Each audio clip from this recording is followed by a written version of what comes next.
Oh, yeah, man. Like I was saying, yeah, a lot of us are from the South. I'm like a really big UGK fan.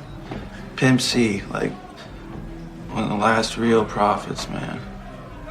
That was like the Crime Mob, D. Pharrell, Maceo days. Yeah, those were classic. So you're in the snap music? Man, you remember that song, The Bubble Gum? Yeah, that was my shit. Laffy Taffy. Yeah. My cousin used to always play that shit. Matter of fact, hold on.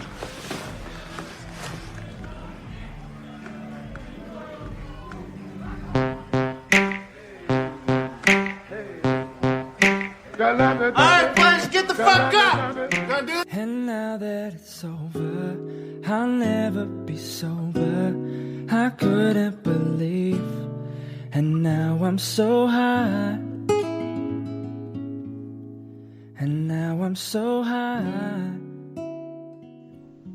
Hey, what is going on, everybody? It is your boy Blake Money Blake Weather. Welcome to another episode, Unfiltered Bachelor, the breakdown series, the Atlanta breakdown series. We are on episode 9, North of the Border. Give a quick shout out to the show. If you like this show, click like, share it with a friend, follow the podcast on your favorite podcast app, or go follow us on Twitter, Facebook, Instagram if you're already doing that. We love you all. Let's introduce the panel real quick. Of course, I'm Money Blake Weather, the Mike Jones of the podcast world. With me, as always, is my co-host since day one. You know him, you love him. His hair looks so great. It's Jeff. Jeff, what's going on, my friend? Oh, you know, man, same shit, different color. How about you? I'm chilling like a villain. Yeah. Yeah. Oh, yeah. Speaking of villains, oh, my. Oh, my. This episode, oh, my. Villains come in all shapes, sizes, and forms. Before we get into too much of this episode, though, let's introduce our other co-host. You know him. You love him straight out of the mean streets and the mountains of Denver, Colorado. It's Terry. What up, what up? What's going on, guys? How are y'all today? Pretty good, man. How about you? You know, smoking that legal cannabis here in the great state of Colorado. It's legal in your state, and that's A-okay. It is. Let's hop right into this episode real quick. IMDb. Jeff, throw us the IMDb. All right. For starters, first and foremost, this is rated at a 9.0. 1 point above the last episode. Our director, Hiro Murai. You know who it is. Hiro Murai. It's our favorite hero. Trivia, we've got 2 pieces in this one. The first is fraternity was Eta Theta Xi, in case you can't read those Greek letters.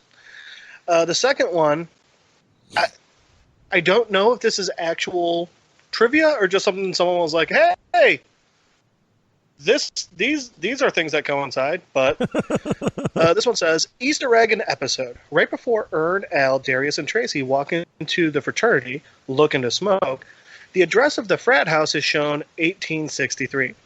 On January 1st, 1863, President Abraham Lincoln signed the Emancipation Proclamation, an executive order that declaring freedom for all slaves residing in the territory in rebellion against the federal government.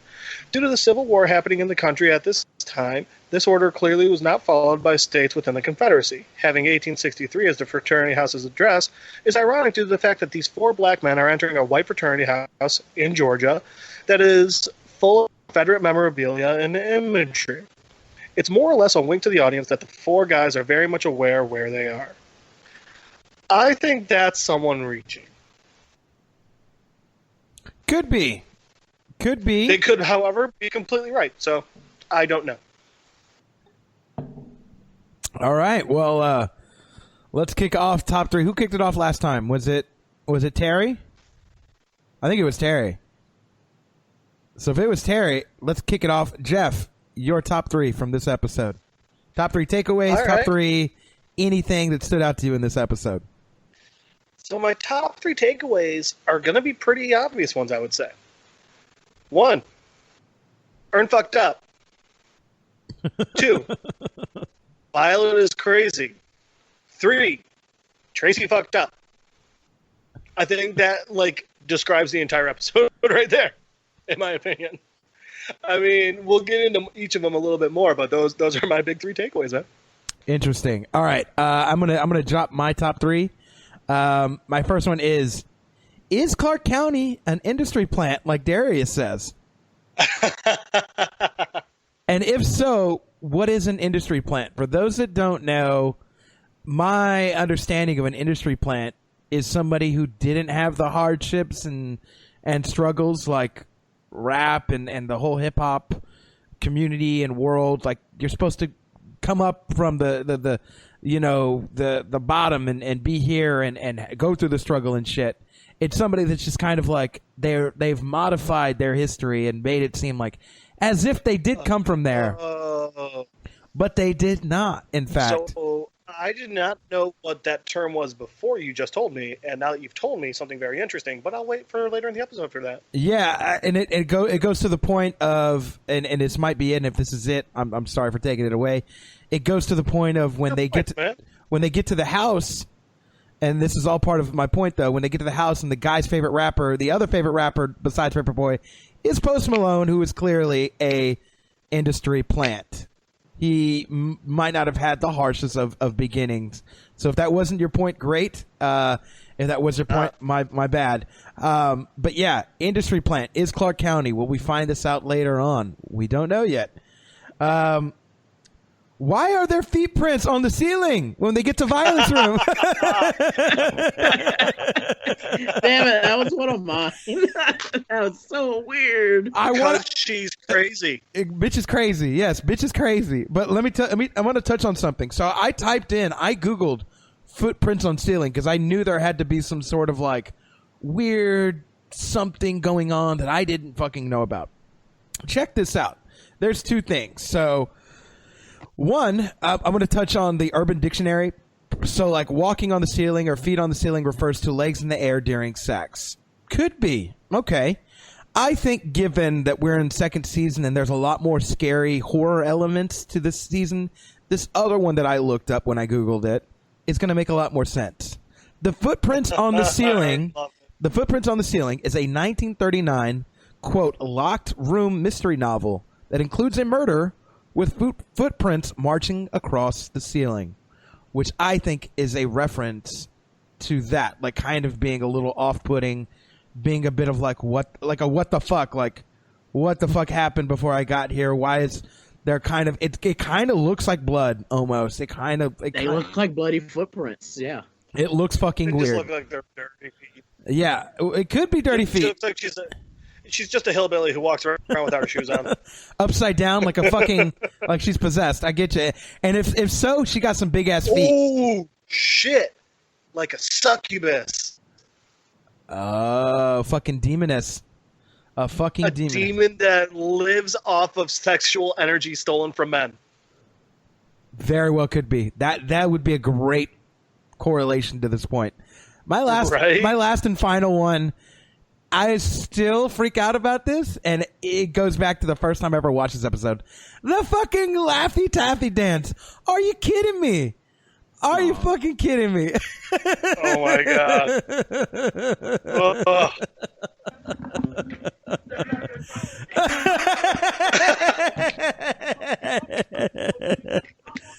No.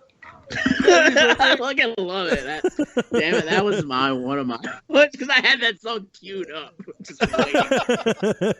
I figured it was just queued up because it's your favorite song. D for L, right? Am I right, Terry? I'm sorry to take away one of yours. I had to put those in there. Go ahead with your top 3, though.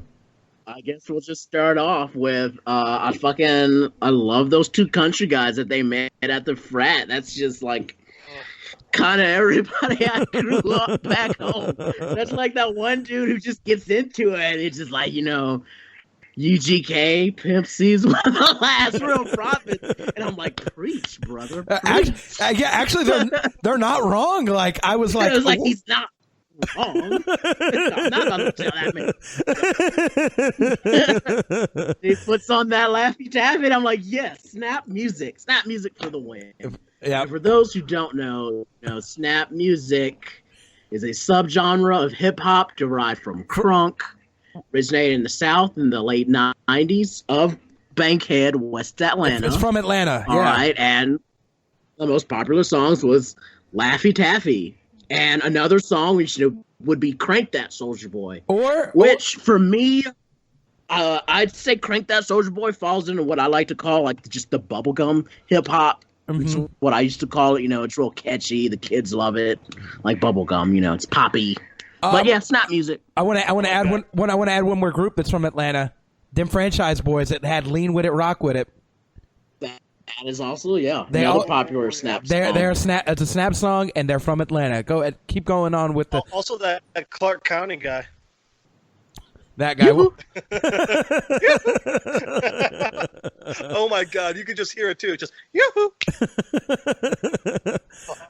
You're next to Terry. Next one is when Violet and Paper Boi are lying in the bed. Oh God. And she starts off with that dream. That dream is all the way creepy. But the part that just doesn't make sense to me is when she's like, we were laying there naked. You were a swan and I was an alligator. I was like, then how are you naked? Animals are always fucking naked. Like, duh. He didn't have any feathers. And just, yeah, like, what do you mean he was naked? You're animals. Of course y'all are naked. That didn't make any sense. And something from the last episode where we talked about Paper Boi didn't have his gun on him this time. What we see at the very beginning, he does pick up his gun, and it looks like he's about to take it with him. But then, Tracy interrupts. Tracy scares him. He points the gun. Then he sets it down. And, they leave, and, like, the title screen where it says Atlanta is on the gun showing how he left the gun. The part that revolves of the revolver. Right. Where the bullets go. He leaves the gun this time, but you see him clearly look at the gun and think about taking it, which I feel like... Because of last episode. Yeah, exactly. Yeah. Because of last episode. And then number 3? That was 3. Oh, that was 3. My bad. I'm not counting right. I've been drinking, so shout outs to you. I want irresponsible. I don't give a fuck. I want to touch on something that touched on one of Terry's points, which is right. You hit those last two, the gun and then the dream. When we see Paper Boi, and I've been getting really into filmography and visuals and shit like this. So this is going to make a lot of sense when you go back and rewatch that scene.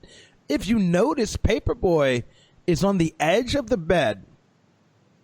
And it's an aerial view as if we are the ceiling, or we're some footprint. We're some sort, but yeah, if we're the footprint, or if we're like a bird's eye view, if we're God, if we're whatever you want to be, we're the God's view of looking on the scene.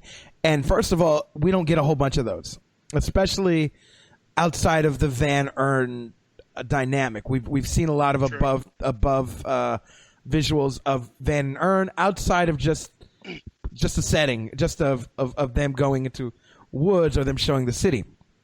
So it's very rare that they use this on characters, and it always points out something. And in this scene, Paper Boi is on the edge of the bed, and I think that's a metaphor for him being just on edge in general. He's on edge as soon as they get there. He's on edge before they leave. He's on edge before they take off when he points a gun at fucking Tracy. He's just on edge. The fact that he's still got that Band-Aid is supposed to be like a physical representation of it. Like, not much time has passed at all. So, yeah, he should still be on edge, frankly. Yeah, and it's pointed out so well with him being literally on the edge of the bed. He doesn't get any further. And it looks like as if he's smothered by this homegirl. You know what I mean? Which is also important, because if you look at it, it's not like they're taking up the entire bed. They're not even taking up half the fucking bed. So that he's on the edge, but like he's on the edge. She's this finger, and then there's this much bed left. You know? Right. It's not a whole lot. Yeah. So I thought that was a great visual a shot that was added to that, and I think that adds to that element even more, to Terry's point of like that it's already a fucking creepy ass story. It's a creepy ass shot too, where we see it's off. It's fucking off on all fucking. Can I ask you guys a question about that story? Okay. When did you guys start getting creeped out? When Violet starts talking, at what point do you guys get creeped out during that? Like I said, as soon as she says the whole "we were naked" and starts talking about animals, I'm like, well, you were really weird right there to not notice that kind of syntax of your sentence. For me, it was when she grabs him and forces him to lie down with her. I was like, dude, something's up, because there was this fucking look in her eye. That was like, dude, something's not right here. You know? Yes. It was. She had that crazy lady look in her eye, like she's a stalker or a date rapist, or I don't know what the right word is, but like she looked creepy as fuck. That was the other thing. Like, you know if what? you think about it, Ern is pimping out Paper Boi for their lodging. Yes. Oh, that's facts. Yes, exactly. Yeah. He calls them out on trying to say, he stays trying to stay slick, and that's a pretty slick. I am slick. Yeah. You know? Yeah. I am slick. Also, I think I figured out what the foot is. I think I figured out the footprint. So you guys noticed the footprint's really big, right? That's at least a size 12 shoe, right? She hooked up with a basketball player. He was doing a handstand, and she blew him that way. Boom. That's what. Jesus. They got freaky, guys. Why is his foot bloody? That don't make no goddamn sense. It's not bloody. It's just dirty, man. That shit was bloody as fuck. I don't know. But still, that shit was crazy. I also love. Go ahead. Sorry, Blake. Just to point out the whole, another part where where she creeped me out, which I should have said the very first part where she creeped me out, and it was Darius. Darius drops this line on us, and he says, he starts talking about, you gotta be careful, with girls who have more than 3,000 followers, because they have an unrealistic worldview, and he's trying to like defend her, like, oh, she only has like 300, and he goes, that's even weirder. And boom, right there. I think I glossed over that part just because Darius is so Darius in that moment. He just goes, I found my fork. We can go.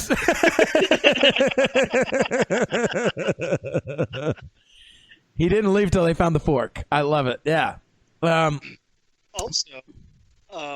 Blake, go ahead. You had something. Yeah, I was going to say, to add to the Darius, to add to that whole conversation that they had. Did you remember how they met her?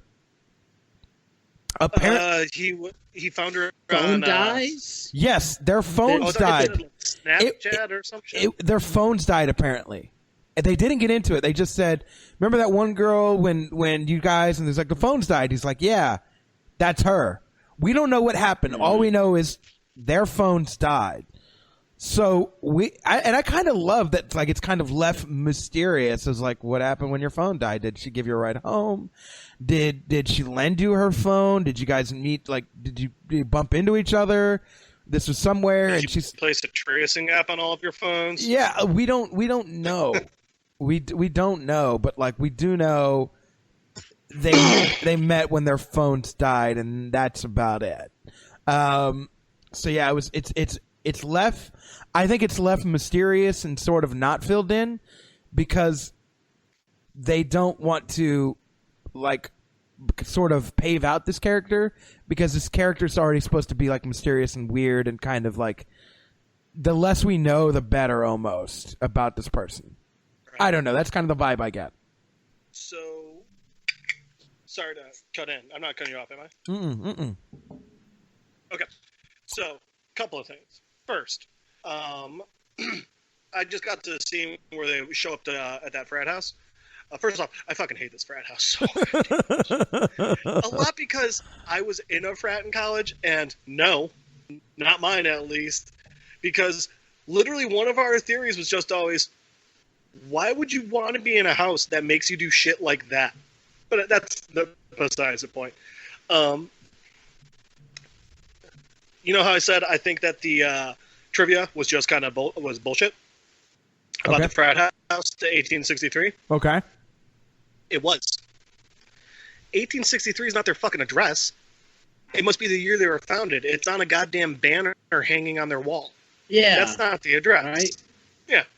We need to correct IMDb. Also, now, to get back to Violet, because I think we can agree she's pretty much the most interesting character in this episode. Well, actually, she might not be. These frat guys are pretty... I was going to say, this white boy is pretty interesting. Yeah, right? So, okay. So, if you notice the scene where they're at the pajama jam, right? And they're all hanging out, and Violet's creepy. She's clearly... By the way, one, I love that she gets pissed at Paper Boi for talking to another girl while she's clearly going off with Clark County, by the way. Oh, yeah. But do you also notice the girl that Paper Boi's interested in? Well, first off, she's writing a thesis about him. She's investigating his lyrics. She's intelligent. She's smart. But she also, it's a pajama jam. She looks like a fucking adult. Violet is wearing a onesie with pigtails and looks like a fucking child. Yeah. And dude, and this is based off of some Dr. Drew After Dark shit. But I think that she was assaulted at one point, because one thing that Dr. Drew points out is, like, you know, when you get the girls that kind of always talk like this and they got some freaky shit going on, when like a girl's voice sounds like an age that she shouldn't be at, they've usually been at some point in their past assaulted or something at that age. I'm wondering if that's what's going on with Violet and why she's so fucking freaky. Whoa. Right. I'm wondering if she was assaulted as a kid. She's stuck in that childlike mindset. It's mine, mine, mine, mine, mine. No one can have it. And that's reflected in the way she dresses. Yeah. That's fascinating. And her attitude, and of course, what she does at the end of the episode. I would have killed her. At the end of the episode, I would have fucking killed her. Immature as fuck. Fuck. What she does at the end of the episode is going to lead to my next point. We always look for the theme of robbery. There's some robbery that happens in this episode. I'm sorry. Again, Jeff, like, I get it. It's not robbing season, quote unquote, in the world anymore, but in this season, it's still robbing season. And that's no. Mostly with last episode, it was just why I was so fucking angry. Like, I was just even extra angry at those kids for jumping Paper Boi. Paper Boi was having a hard time, guys. Leave him the fuck alone. It's the anniversary of his mom's death, January 9th. Leave him the fuck alone, guys. Can't we all just leave Brittany alone? But it's made abundantly clear in this episode. We've got 2 points of robbery.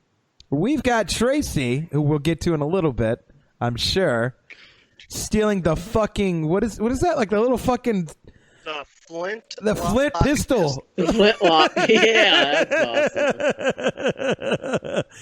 And then we have Homegirl stealing Ern's laptop. There's some blatant robbery. Presumably they stole some shit out of the car too. The weed. They stole Paper Boi's weed. I think the weed was in his bag. But I'm assuming, because remember the car was broken into. I'm assuming they stole something out of it at least. I'll bet you that wasn't shit probably in there, bro. I felt like they stole the weed, maybe. Maybe there was a gun or some shit in there. You know, Paper Boi. We know Paper Boi, all about that Paper Boi.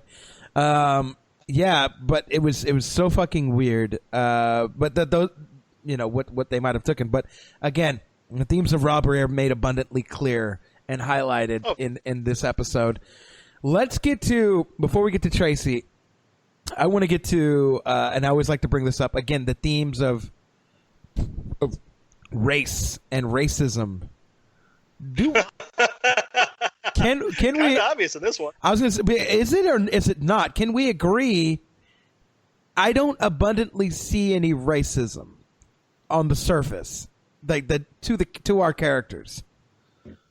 Is there any disagreement in that? Hanging out in a house with a Confederate flag. Yeah, you can see the big Confederate flag. I do. Anna. I do, but they don't treat them any different, is what I'm saying. It's not. Is it because they know that it's Paper Boi? Yes, I think it is. But also, if they're so racist or something, why is he, one of his favorite rappers a black guy? You know what I mean? Like, His other one's Post Malone. Right. Yeah, but the other one is Post Malone. But he does go into UGK and all that other. Yeah. But I mean, like I said, man, you could be racist and still be like, I have all these black friends. How am I racist? It's like, well, you're not like an N-word KKK racist, but there's still stuff you need to work on, dude. Right. That, and so it's just offensive. And that's how they were. Yes, this is my point. This is going to be my point that I was kind of slowly working towards. Okay. None of the Sorry. none of the racism is up front, is seen. It looks like they're friendly, but we know all of the signs point to they shouldn't be. Right? They should be unsafe and on edge. And actually, we see them be almost the most comfortable. The most comfortable. Yeah. We see them in the whole fucking episode. And more so when they were hanging out with Violet and the Black Girls. This is going to be my next point as it kind of leads one thing to another. In this episode, they flip racism on its head real quick. The people that we abundantly see should be, and by all sorts of their decor are not really to our characters, are not really to our visual. The race war in this is black on black. They're not accepted by like this whole group of black people that they get into it with, and then by the white people, it's like they're accepted, and it feels like a real like crazy dynamic to see play out. Thoughts. The way I took it was more that the whole it's not racism, it's Southern pride is still racism. Like, you could be like, states' rights, Southern pride. No, a Confederate flag is still a racist symbol, and it's still racist to have one. Like, despite what you personally think, that's not what no. A Confederate flag, a Nazi flag is still a hate flag. Yeah. Like, it doesn't matter if you're like, well, the Buddhist teachings beforehand, where it was actually a symbol of eternity and peace. Like, it doesn't matter. That's not what it is anymore, And I thought it was, true. But in my mind, it was that the Confederate flag was supposed to be like this is the subtle racism that just kind of, it's not even acted upon, but it still exists so often in like Atlanta and Georgia and things like that. And I think it's especially insidious in college life and the frat world, man. Right. I mean, dude, I went to school in Illinois and I was in a fraternity, and like, dude, we didn't have any Confederate flags or anything like that. But man, there were some racist motherfuckers in my house. Some guys who would drop hard R N-bombs, and everyone else would be like, "Oh, ha ha ha, it's okay because he's not talking about a specific person." It's like, no, that was still a racist. No, you can't say and that. The fact that I didn't see that doesn't make that like the fact that I didn't understand that it wasn't like that. I had like that. All of us had a rationalization. Doesn't necessarily mean that it still wasn't racist. I will say it's also a part of. I think this is also supposed to show like, well, that's another thing though, is like college is where you kind of learn like, hey, well, just because I thought this doesn't mean I was right. So maybe this is also supposed to be like, well, these kids are growing up with the Confederate flag and stuff, but they're also kind of realizing, the real world is coming in on them as well. Who knows? Terry, thoughts before I get into what I want to say about this? I had a good one that I was gonna say. Just like when you first meet those guys, they're like, they ask them, why are you wearing pajamas? And they're like, we were at the pajama jam. We were at the pajama jam, and that sounds like a big thing. We saw how massive it was at Clark County play, and these white guys just like, I don't know what that is. Yeah, I don't mean for this to come across racist, but man, if anything sounds white, a pajama jam sounds white. A pajama jam sounds super white, right? But it's just like it's kind of like how they might not be overtly racist, but it's picking up on the things of just not being even aware about what the black people are doing because you don't care, and it's like, well, being indifferent doesn't really mean you're anti-racist at all. It's just you're indifferent. And so it's like that subtleness of what they're doing. They're just indifferent. Yeah. Yeah. And one thing we're definitely learning nowadays is it's not enough to just not be racist. Exactly, right. Exactly, be anti-racist. That's a really good point to bring up, man. And so that was pointing out the problem with them. It's like, they were so nice, they were so hospitable. The dude knew all about UGK. He knew all about snap music, But when it comes to like most racism, a lot of people are just indifferent towards it. And as we know, that's not enough. It doesn't help. Yeah, it's damn good point. Yeah, I think that's all. I think that's sort of what I was alluding to. Just because it's not pointed out abundantly, like it's made in our face, where we see like somebody being mean to somebody else, somebody being biased to somebody else based on skin color. We see all the things. We see the Confederate flag. We see it's nothing but white guys. The NRA comment was fucking, I thought, one of the most telling lines ever, because he's like, oh yeah, a lot of the alum are NRA members. And Darius goes, yeah, I've been thinking about joining the NRA. And he's like, y'all are crazy. Oh my God. Right? Dude, my first thought to that was, I wonder how many black people are in the NRA. Right, exactly. I don't know. Hey, Google. Let's find that out. Oh, can we find out? Yeah, find out. Find this out for us real quick. Let's find this out live on the spot real quick. I wonder if they have the numbers. 0. Oh, wow. He doesn't say, No, it didn't. But the first link is about. It's not the first link's not about the NRA. The first link is about the National African American Gun Association. That's a thing I just heard about recently. That makes absolute sense to me. The only other thing I'm finding is the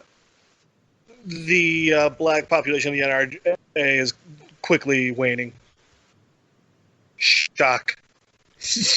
Which is so funny because Darius is so like, he comes from an innocent place. Like, it's not like he's trying to do something mean. We know that he is. Right. We know he's into guns, and it's only against he dogs. likes guns. And it's so, but it's so funny that the dogs in this community, man. Right, we gotta take dogs. dogs. We gotta take care of them. But that one says, "Dad, that's way more. That's way worse, right?"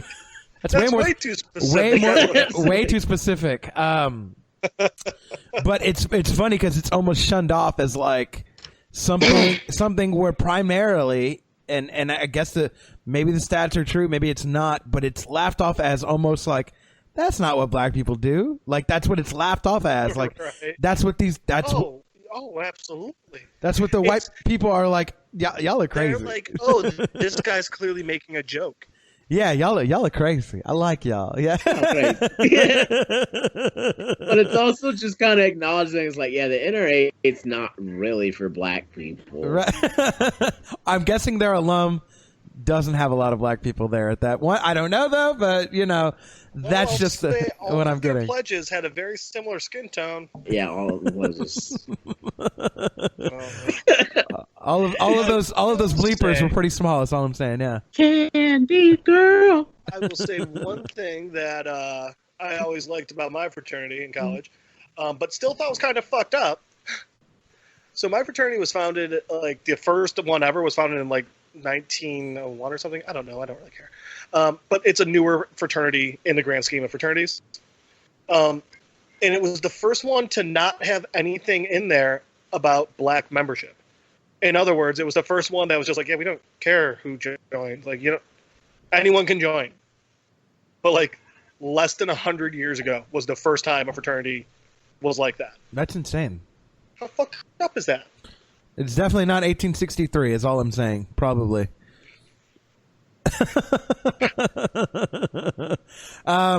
So can I ask you guys a question? Yeah. I have a question for you guys now. Motherfucker, I forgot my question. No, don't forget your question. I'm reeling it back in. 5. Okay.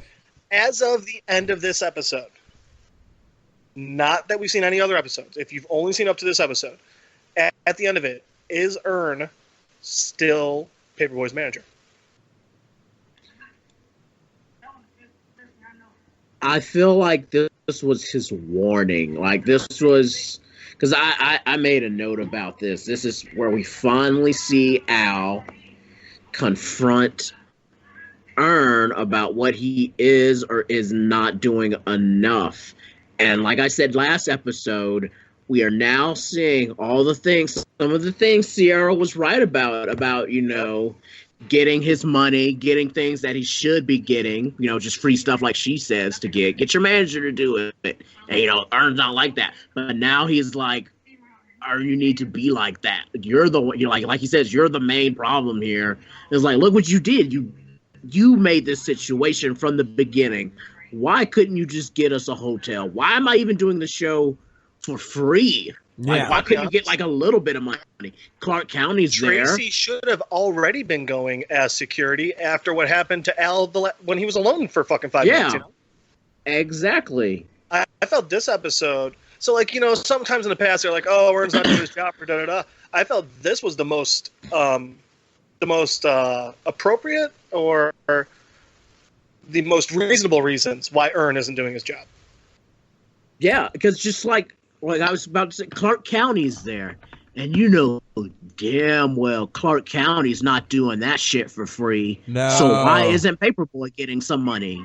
And Clark County's able to be there. I want to point some things out real quick that I never. One thing for sure I never noticed, and then I want to touch on this. And this point ties into this. I think a metaphor for this episode, and this I don't know why I've never noticed this. Do you know who's driving to the college when they get there? It's Earn. He's in who's driving from? He's in the driver's seat. When they come back, he's in the back seat, and Paperboy is in the driver's seat. Tracy's riding shotgun. Right. If that's not a fucking metaphor for Paperboy's career, totally. I don't know what the fuck is. It's Earn is leading the charge. He's like, okay, Earn, I'm gonna let you take the driver's seat. But when shit gets fucked up, Paperboy is like, no, I need to be in control of what the fuck I need to be into.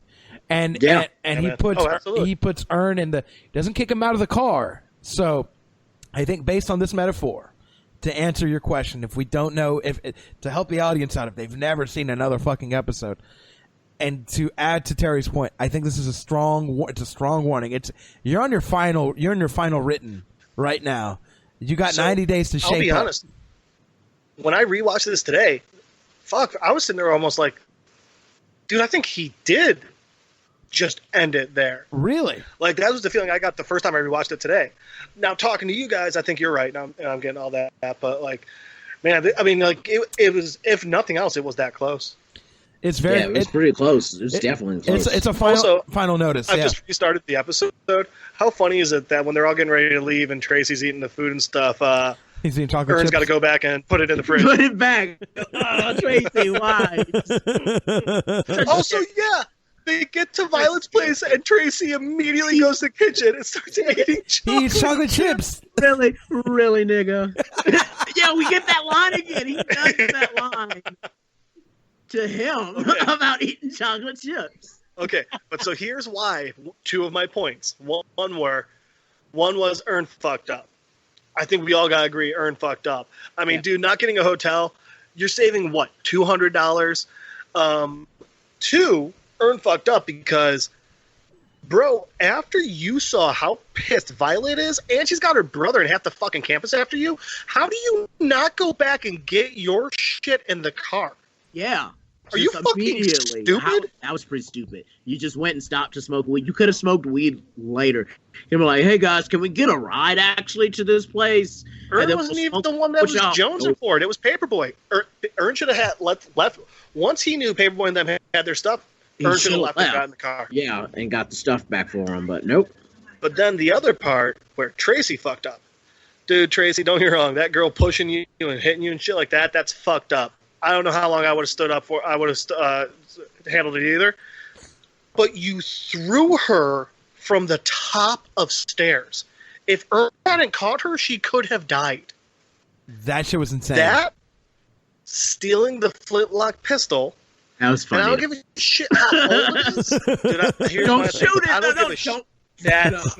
Yeah, that's my thing. Feel like if you stole it from those guys, they definitely have it in working How do they not condition. have a fucking what is it called, a munition ball or something in there, like the little ball that shoots? I feel like those guys would try to get it in working condition, so I'm definitely 100%. shooting anything from. Like, dude, I don't give a shit if you know a gun is empty. You don't turn and point and pull the trigger at someone. That was fucked up. And when at that point when Ern wanted to fight him, I was like, I don't blame him. I mean, don't. You're gonna die. And that was the last way Ern fucked up, was trying to fight Tracy.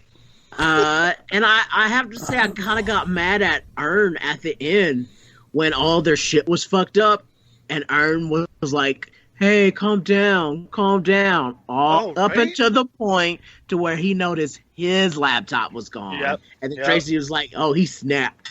And he went through. And I was like, that's kind of fucked up that he was all trying to tell everybody else to calm down when their shit's just as ruined. And, but now it personally affects Ern. Now Ern sees that they're fucking crazy, you know? Yes. Also, once again, so the club episode. When we watched it, I was saying, like, Ern, I get it. You're not the bigger guy. You know, this guy's trying to push you around. What you do then is you say, well, then I'm going to go get Paper Boi, and he's going to come back here, and he's going to fucking get the money from you. So give me the money, or you're going to deal with that. When they get there and all their shit's fucked up, you have Tracy. Have Tracy break the fucking door down. Like, Ern, you have these assets. You're not the fighter. You're not the big guy. Use the big guy. Exactly. He's messing up.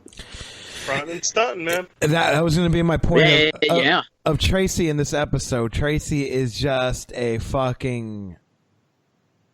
from top to bottom, man. Like, we've known Tracy to be problematic. And the last time we saw Tracy, was it the last time he was sporting waves?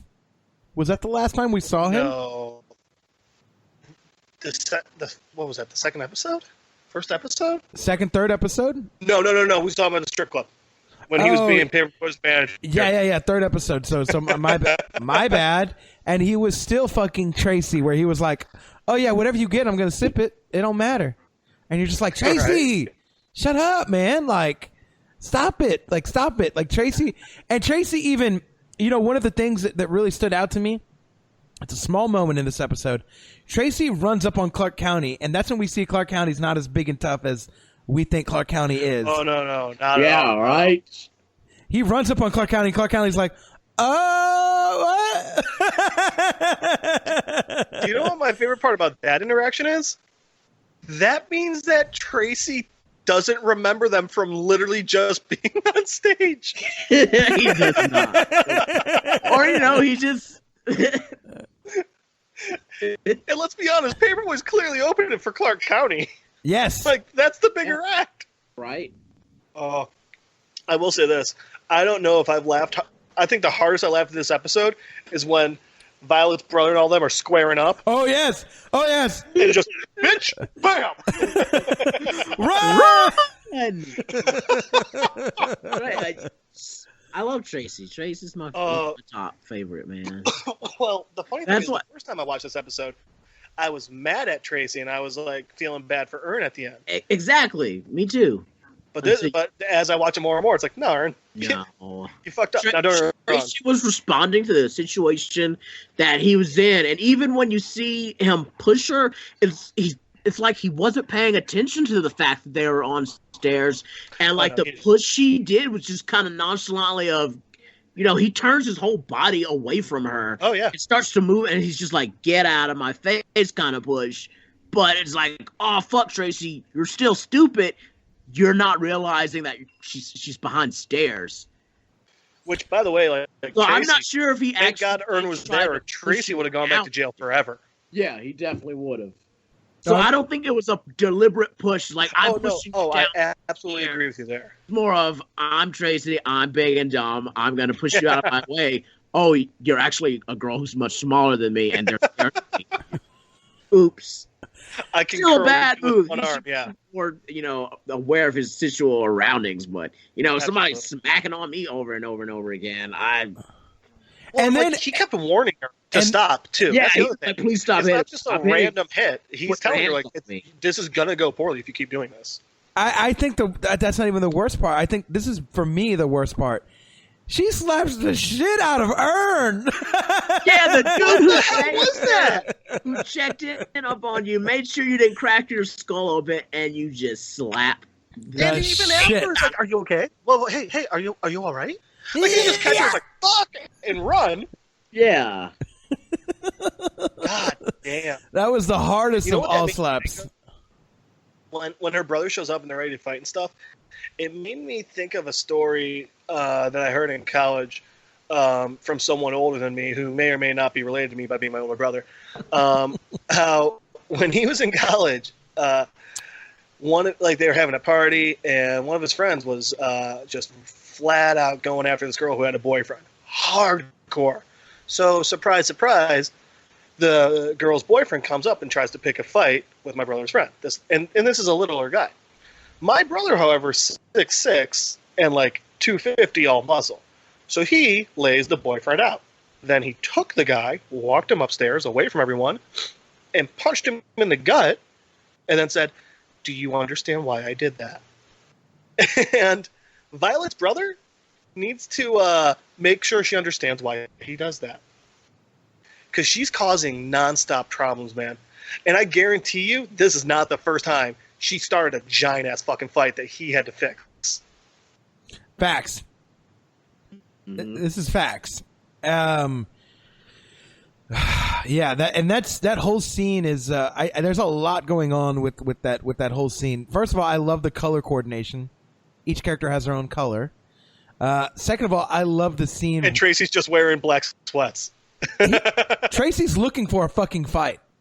Like, since day one, he's been looking for a fucking fight. He's been wanting to make sure does the whole perimeter got video cameras and security cameras and shit. Remember that? He walked in and asked her, she's like, what? I think someone's tailing us. Never mind, they just turned. Fucking Tracy, dude. Yeah. Bro, I hate Go I ahead. hate to interrupt, but it builds on what you're saying. What's that? So we got Tracy, we got Paper Boi, we got Darius, we got Ern. They're looking good, right? They're looking like adults. And remember when I pointed out like Violet's wearing like a children's onesie? You know who else is wearing a children's onesie? Yeah, Clark County. Fucking Clark County, man. Yeah, he's got the peace signs and shit. It's all fucking. Darius saw this all way before we did. Darius called this out. Industry plant. He's an industry plant. Yeah. And I'm sorry, that reminded me of something else. You point out, Post Malone. I think the reason they're talking about the industry plant shit is because, correct me if I'm wrong, guys, but didn't a lot of people give Gambino shit?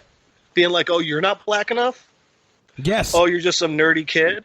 Yeah, pretty much. That's his first. I think it's supposed to be a reflection on him, but it turns out, with him, obviously, not true. But that's his first album. His first album is all about, you're campy. Like, he talks a lot about where people like, oh, no, you can't be. You're campy. Summer camp. Yeah, that whole album is about a lot about like how people don't perceive him as hard enough, and he's got to be hard enough, and he's not this. One about growing up, taking baths with his cousin, and his cousin turns towards the gang life and shit. That song's rough. Mm-hmm. And then I felt like there was another song that he did where he was talking about some kid said that I wasn't black enough because my parents were still together or something like that, because my dad was still in the picture or something like that. And it's just like, what? Or like how he went to the nice schools. Yeah. And he points out it's literally just because his parents both worked 3 jobs to make sure he had options. Right. It's that. I think that's a very good reflection on what that is. And it very well could be a commentary on that, so to speak. But I think the more immediate alluding to is, I think we find out some shit about Clark County that I kind of got that feel from day one. Like he's hard, but he's not hard with people not around him. And I'm telling you, he's evil.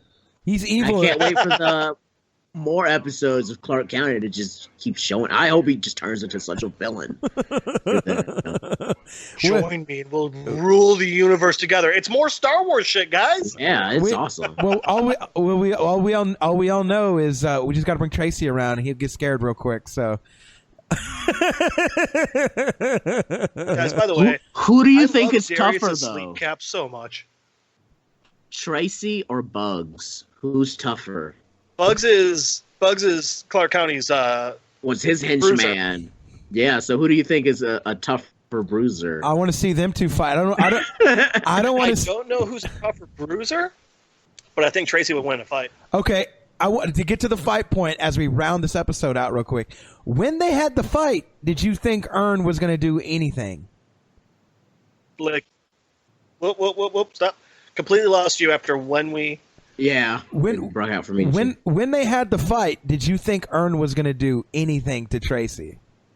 No. First time I watched it, I was like, oh shit, is Ern going to win? I thought for a Are they trying second. to trick me? Yeah, I thought for a second I was going to be tricked.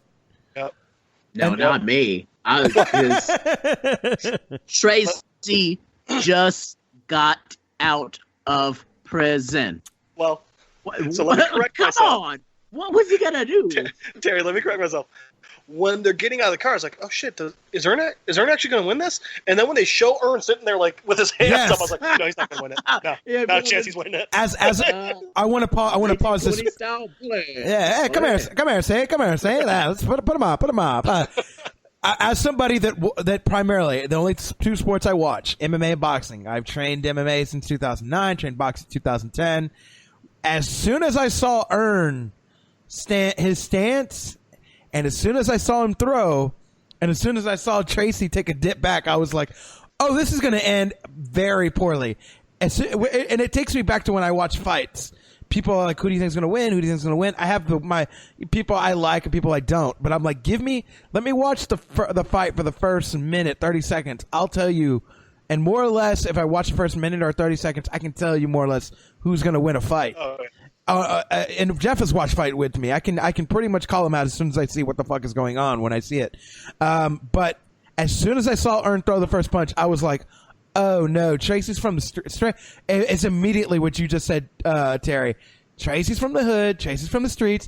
Tracy was just locked up. Tracy's probably been fighting 18,000. Tracy's fresh out. Yeah, Tracy's been fighting 1,800,000 times more than Ern could ever wish or ever wants to be as tough as. Like, this is not a game for Tracy. And as soon as Tracy got hit, I was like, oh no, baby, what is he doing?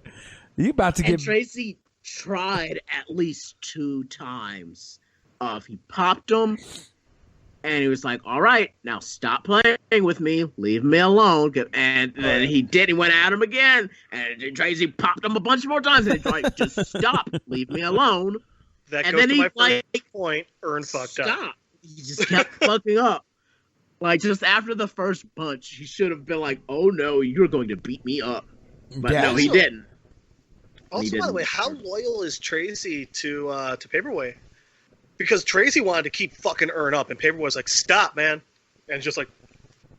Done. And he quit. Yeah, he stopped. And he was like, that's your cousin. All right, that's your cousin. Like he was saying, that's your cousin. Shoe You're right. off. He did. He threw him out of his He fucking threw him out. shoe. You only really see that when people get hit by cars. You know, let's just knock them out of his shoes. But yeah, he got popped out of his shoes. Really, he thought he could tackle him? God, I mean, so dude. dumb. Oh my god. That shows the inexperience of From the...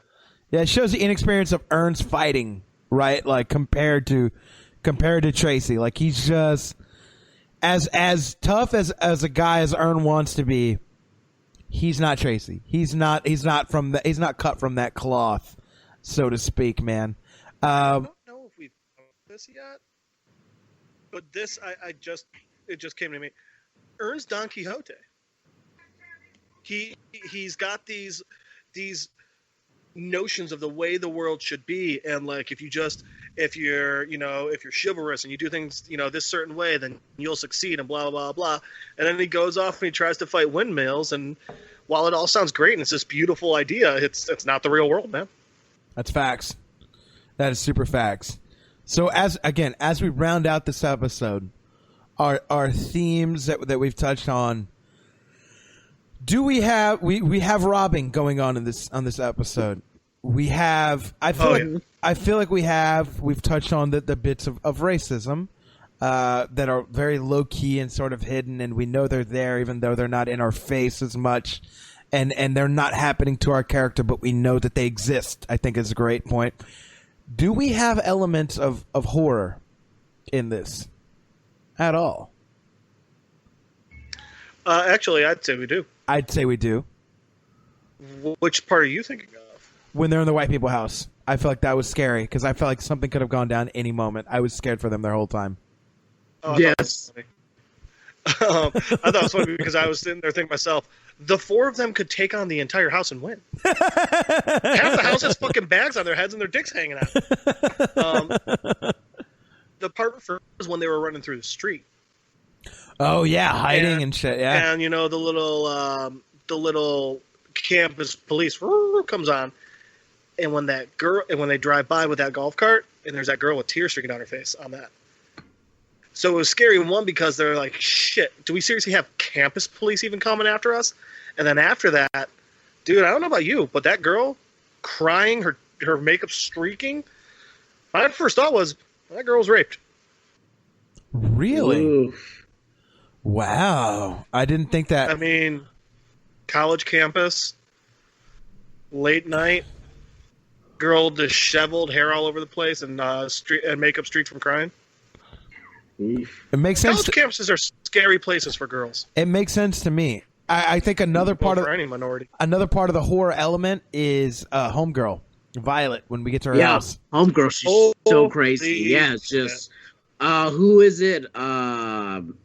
Kathy Bates and what was that horror one? The Misery. Misery. Misery. That was it right then and there. Just that whole thing. Oh. Yeah, that was so a misery moment. Did anyone else's ankles just feel weird? Yeah. Oh, fuck. I just screamed out, like James Caan. Yeah, man, I think there are some themes of horror and built in. I think it's not built into the episode as much as it's built into our preconceived notions of what we've seen before. Based on that's the brilliant way to write which it. is one of the most brilliant ways to build suspense, right? Like it's very Alfred Hitchcock-esque. It's very Tarantino-esque. Good. Nice call there. Yeah, I've been watching a lot of shit like that. So, shout outs to me. Hitchcock. I've been watching a lot of filmography and shit like that actually on them too. Right. But that's separate from this thing, or is it tied in? Who knows? But it's very much, it builds off of the themes and our understandings of like where we're like, we see these people, like we see a house that has a Confederate flag and we see black people. The two don't mix in our heads, and for some reason in this surreal universe they combine, and it's one of the best scenes that we see ever in this episode or ever in this season or ever in this series. Like they feel the most comfortable there, which is crazy. I mean, if anything else could anything else be more dangerous than an all-white fraternity, two black guys going into the gun room? Right. And are they going to come out? And apparently they all come out and they all make it out okay, and it's a fucking great night for all of them. It's so fucking crazy. By the way, I know we don't see any black fraternity members, but I'm going to point that it's like my whole thing was like, oh, well, there might still just be like very few black fraternity members. Dude, in that composite, that's the big picture where it's got like a little like wall-size photo of each of the guys. Dude, not a single one of those guys that I saw in that composite was black. Everyone was white. Yeah, man, that's a real thing. That's a real thing. Well, again, this is an episode that is very worthy of a 9.0. I could even give it a 9.2. This episode, I'm a big fan of it, and it does show us on a character arc level where we see Earn and Paper Boi's sort of relationship going. Right. and it touches on the rest of the things, the racism, the horror, the robbing, it touches on all of those while also trying to ground us in these characters' lives, and we see Ern I think at his most unraveled as he pulls the fucking fire alarm and gets into a fight. Well, not just that, but because going into it, Ern thinks that he's on top. Yeah, he's stunting in front every episode. You know, he's stunting, and it's like, oh, I got the hotel taken care of and all this, and it was just a front. That was like worse than a hotel. Even if like you may have gotten some from this girl if she was normal or whatever, but that's still worse than a hotel. Like after a performance, maybe he doesn't just want to have sex with somebody. Maybe he just wants to sleep. Girl. You have to if we're gonna stay. Yeah, right. Exactly. Like he was literally pimped out, like to a crazy fan, just to like have a place to sleep. And it was like, maybe Paper Boi didn't want to have sex with that girl. What you? Right? You're like trying to force sexual assault on him. He just wants to like chill out, have a smoke after he's performing, then leave. So just so much fronting. I feel like Ern's becoming maybe my least favorite character. Right? You know? I think I think it's painted that way as we get into these last two episodes of the season. I think it's starting to be painted that way, that like Ern may not be the guy he's been earning himself to be. He has become somebody different since he gets a little bit of money. He gets a little bit of starting to change. He's starting to change.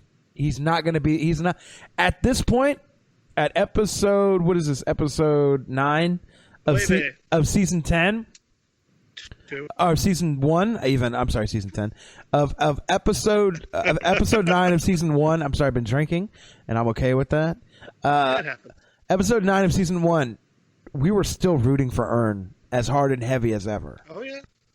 You know what I mean? And we couldn't. That was the Juneteenth episode, ironically, which is coming up this month, which is crazy as fuck that we've been doing this whole series that long.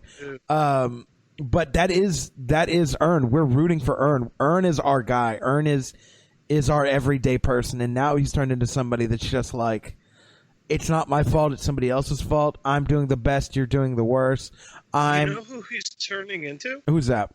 He's turning into Ern before the series started.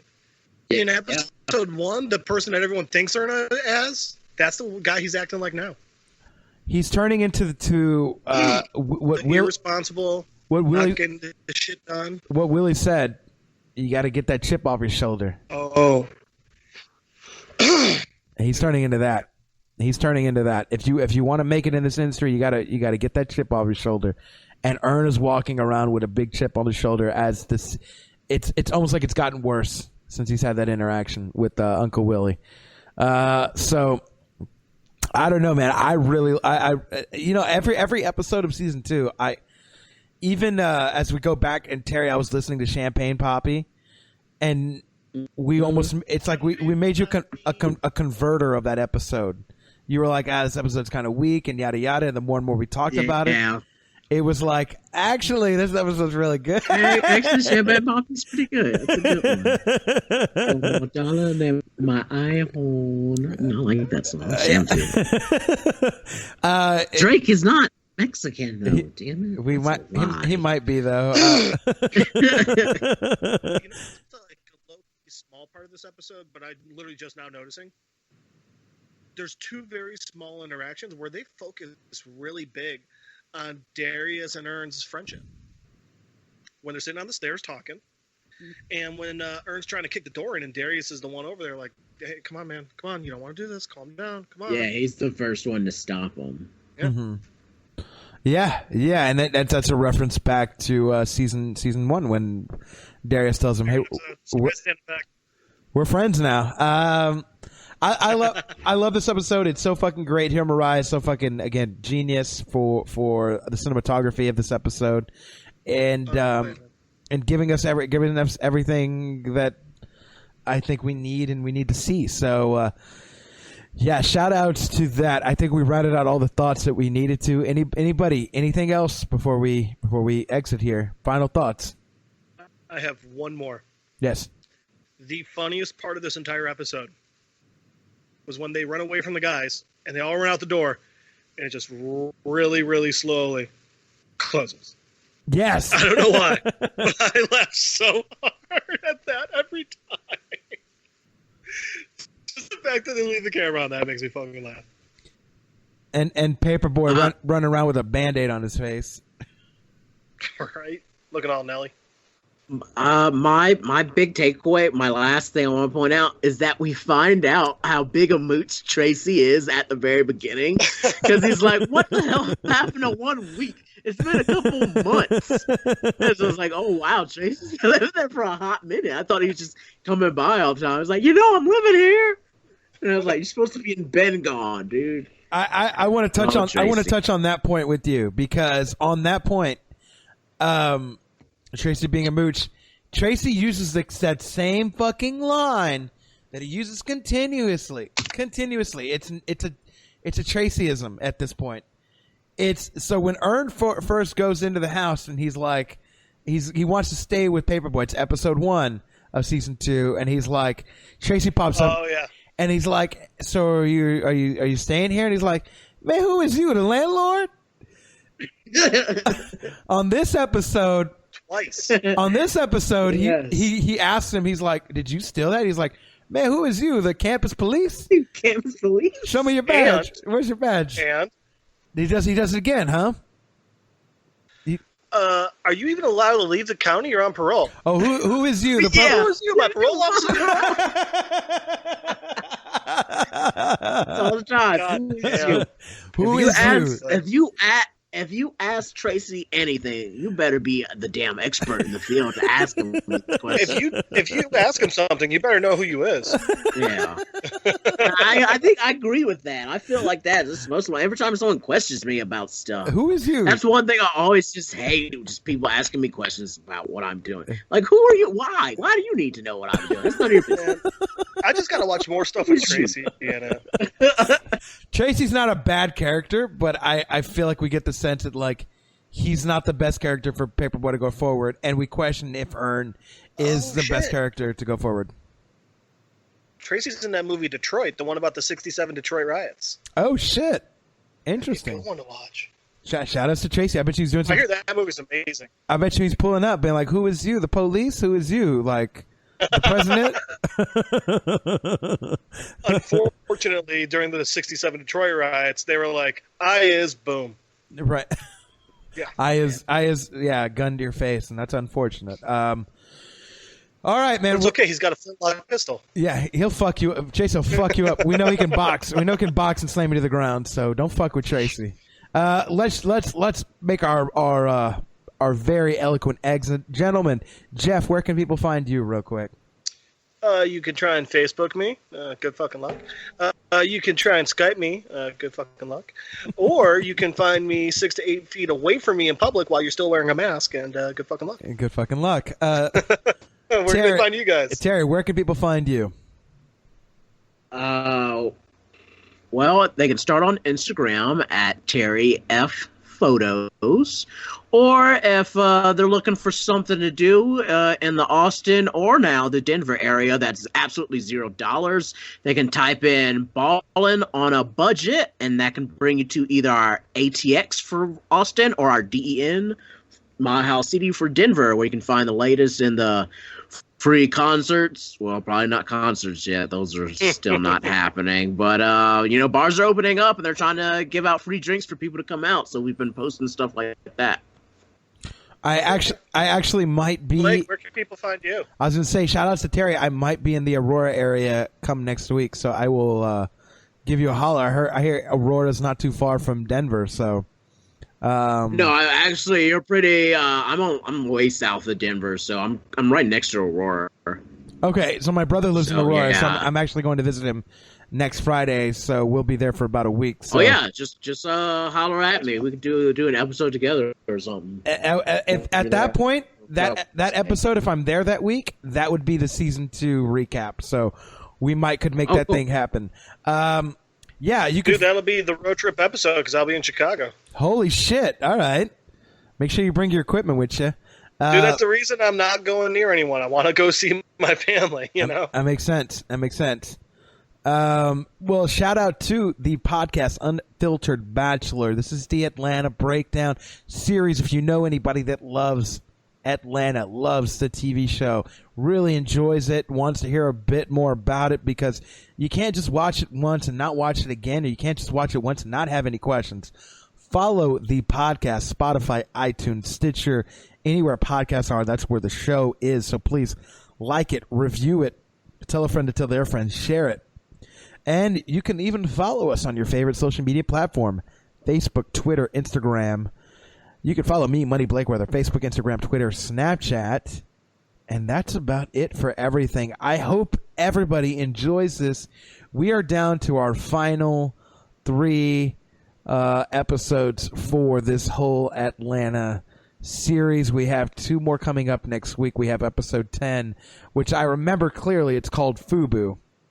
And then Good. I remember, oh man, this one scares me the most and gives me PTSD, and we'll talk about that. We'll talk about all of that. I remember bits of this growing up and trying to front and stunt in my own city. And I believe the episode after that one is like Crabs in a Bucket or something like that, which is episode 11. In a barrel. Crabs in a Barrel. And then we have, the next week after that, we have our season 2 recap, which we're going to take our time with, because usually... Which will also be known as the longest episode yet. Yeah, I was going to say, we're going to take our time with that one, because we're going to have so much to go over and talk about. So we've got 2 more weeks of this that has to do with Atlanta, but let's not fret and let's not be sad. Let's just enjoy the time we have. Everybody, go out and be peaceful and love yourself, and remember, do what you need to do. Stay safe. Support the movement. And like Terry said last week, Black Lives Matter. And I think that's a big. If we're talking about a show that does this, and one of our co-hosts is that, and even if he wasn't, and even if we didn't do that, I think support the right thing and do the right thing. Everybody, go out. Have a great afternoon, morning, evening, whatever time you're listening to this. Be awesome. Be lovely. Be great. And until the next time, we will see you. Peace. Girl, what's your problem? 'Cause I know it's hard sometimes. Baby, just give me some time. Ooh, on and out, girl.